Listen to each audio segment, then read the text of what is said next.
नमस्ते बच्चों।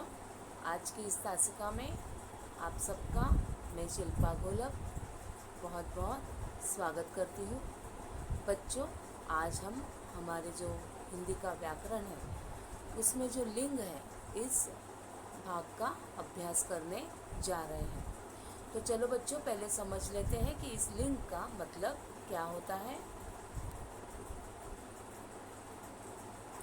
संज्ञा के जिस रूप से व्यक्ति या वस्तु की नर या मादा जाति का बोध हो उसे व्याकरण में लिंग कहते हैं। बच्चों, संज्ञा के जिस रूप से व्यक्ति या वस्तु की नर मतलब पुरुष मतलब मेल, या मादा मतलब स्त्री, या फिर जिसे हम कहते हैं फीमेल जाति का बोध हो, मतलब वह शब्द नर जाति का है या मादा जाति का है, पुरुष जाति का है या स्त्री जाति का है, इसका बोध होता है, उसे व्याकरण में लिंग कहते हैं। इसे हम थोड़ी सरल भाषा में समझ लेते हैं बच्चों। संज्ञा शब्दों के जिस रूप से उसके पुरुष या स्त्री जाति होने का पता चलता है उसे लिंग कहते हैं। मतलब संज्ञा शब्दों के जिस रूप से हमें पता चलता है कि वह शब्द पुरुष जाति का है या स्त्री जाति का है तो उसे कहते हैं लिंग। हिंदी व्याकरण में लिंग के दो भेद हैं। भेद मतलब प्रकार। व्याकरण में हिंदी लिंग के दो प्रकार होते हैं। पहला है पुल्लिंग मतलब मैस्कुलाइन जेंडर, जिसे हम पुरुष जाति कहते हैं, और दूसरा है स्त्रीलिंग मतलब फेमिनाइन जेंडर, जिसे हम स्त्री जाति कहते हैं।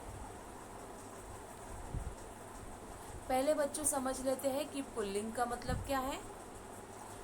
जिन संज्ञा शब्दों से पुरुष जाति का बोध होता है उसे पुल्लिंग कहते हैं। फिर से एक बार देखिए बच्चों, जिन संज्ञा शब्दों से पुरुष जाति का बोध होता है उसे पुल्लिंग कहते हैं।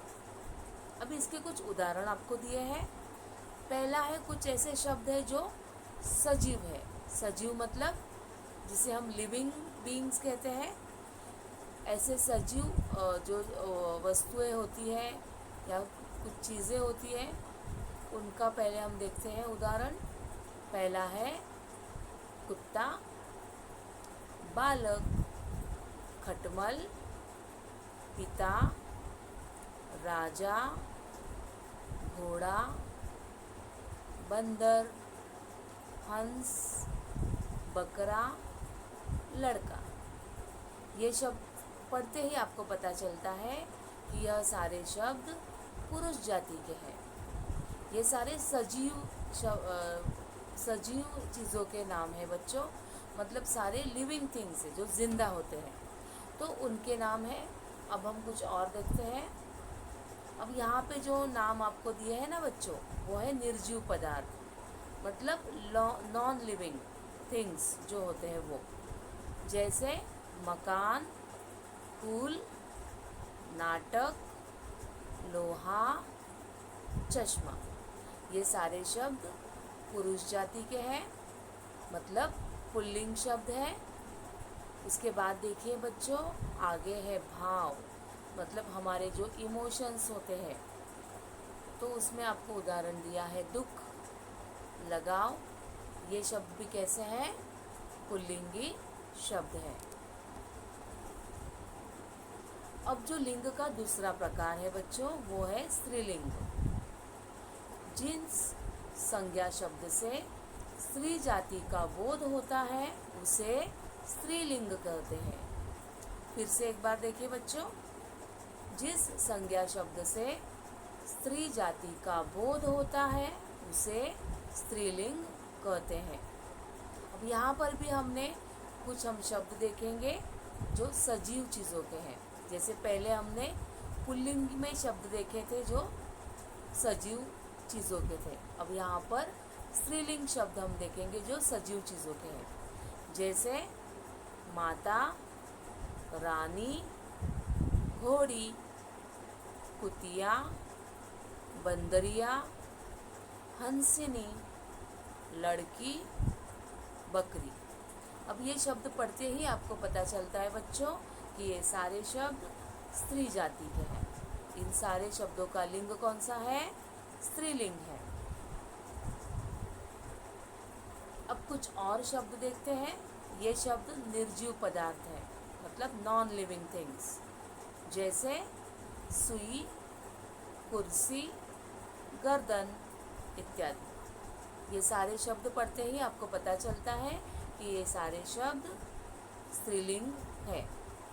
अब आगे आपको दिए हैं भाव, मतलब आपके इमोशंस, और इसमें आपको उदाहरण दिया है लज्जा, बनावट।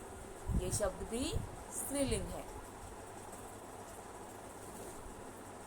अब बच्चों ये चित्र आप देखिए, इनका निरीक्षण कीजिए। पहला जो चित्र आपको दिया है ना बच्चों, ये है हिरन। हिरन ये पुल्लिंग शब्द है।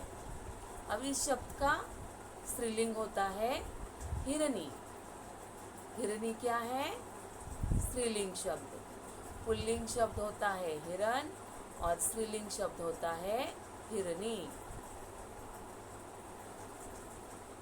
यहाँ पर आप देख सकते हो, ये है बैल और ये है गाय। बैल ये पुल्लिंग शब्द है और उसका स्त्रीलिंग होता है गाय। बैल इस शब्द का स्त्रीलिंग होता है गाय।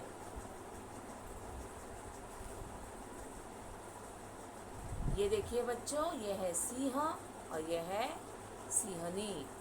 सिंह इस शब्द का स्त्रीलिंग होता है सिंहनी।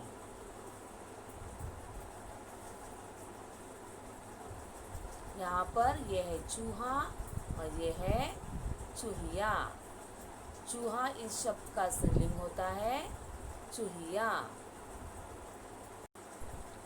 बिलाव इस शब्द का स्त्रीलिंग होता है बिल्ली और बिल्ली इस शब्द का पुल्लिंग होता है बिलाव। यहाँ पर देखिए बच्चों, ये है नाग और ये है नागिन। नाग यह पुल्लिंग शब्द है और इसका स्त्रीलिंग होता है नागिन, और नागिन इस शब्द का पुल्लिंग होता है नाग।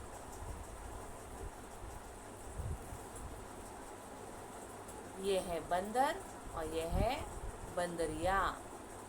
बंदरिया इस शब्द का पुल्लिंग होता है बंदर और बंदर इस शब्द का स्त्रीलिंग होता है बंदरिया।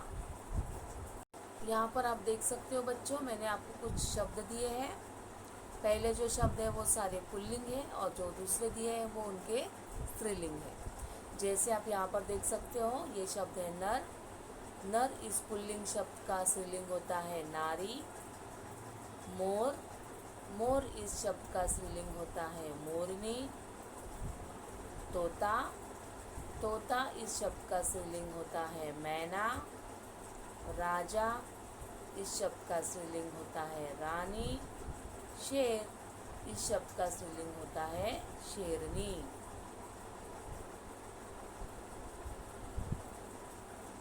यहाँ पर देखिए बच्चों और कुछ शब्द, जैसे भाई इस पुल्लिंग शब्द का स्त्रीलिंग होता है बहन।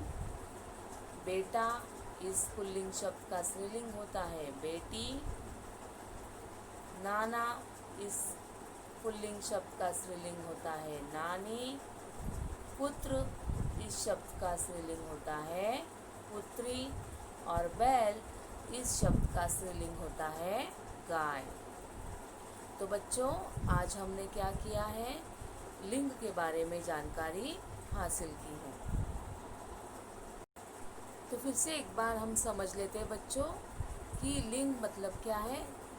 तो संज्ञा शब्दों के जिस रूप से उसके पुरुष या स्त्री जाति होने का पता चलता है उसे क्या कहते हैं हम? लिंग। मतलब जो शब्द पढ़ने से हमें पता चलता है कि वह शब्द पुरुष जाति का है या स्त्री जाति का है, तो उसे कहा जाता है लिंग। अब इस लिंग के कितने प्रकार हमने देखे बच्चों? तो लिंग के कितने प्रकार है? 2 प्रकार है। पहला है पुल्लिंग और दूसरा है स्त्रीलिंग। अब पहले देखते हैं बच्चों की पुल्लिंग क्या हमने देखा। जिन संज्ञा शब्दों से पुरुष जाति का बोध होता है उसे पुल्लिंग कहते हैं। जिन संज्ञा शब्दों से पुरुष जाति का बोध होता है उसे पुल्लिंग कहते हैं। जैसे इसके कुछ उदाहरण हमने देखे। कुत्ता, बालक, खटमल, पिता, राजा, घोड़ा, बंदर, हंस, बकरा, लड़का। उसके साथ कुछ और उदाहरण भी हमने देखे थे बच्चों, जैसे कि मकान, फूल, नाटक, लोहा, चश्मा। और कुछ भाव, मन के जो भाव होते हैं उनको भी हमने देखा, वो है दुख और लगाव। अब बच्चों इसके बाद हमने जो लिंग का दूसरा प्रकार देखा वो है स्त्रीलिंग। और स्त्रीलिंग मतलब क्या? जिस संज्ञा शब्द से स्त्री जाति का बोध होता है उसे स्त्रीलिंग कहते हैं। जिस संज्ञा शब्द से स्त्री जाति का बोध होता है उसे स्त्रीलिंग कहते हैं। इसके कुछ उदाहरण हमने देखे थे बच्चों। माता, रानी, घोड़ी, कुतिया, बंदरिया, हंसिनी, लड़की, बकरी। उसके साथ ही सुई, कुर्सी, गर्दन, लज्जा, बनावट, ऐसे बहुत सारे उदाहरण हमने देखे। उसके बाद हमने कुछ चित्र भी देखे। तो इससे हमें पता चल गया है कि लिंग हमें किस तरह पहचानना है और लिंग को हमें किस तरह बदलना है। मतलब अगर आपको कोई पुल्लिंग शब्द दिया है तो उसका स्त्रीलिंग आपको करना होता है, स्त्रीलिंग शब्द दिया है तो उसका पुल्लिंग करना होता है। तो बच्चों इस प्रकार हमने आज समझ लिया है कि लिंग क्या है। तो चलो बच्चों, मिलते हैं हमारी अगली तासिका में। तब तक धन्यवाद।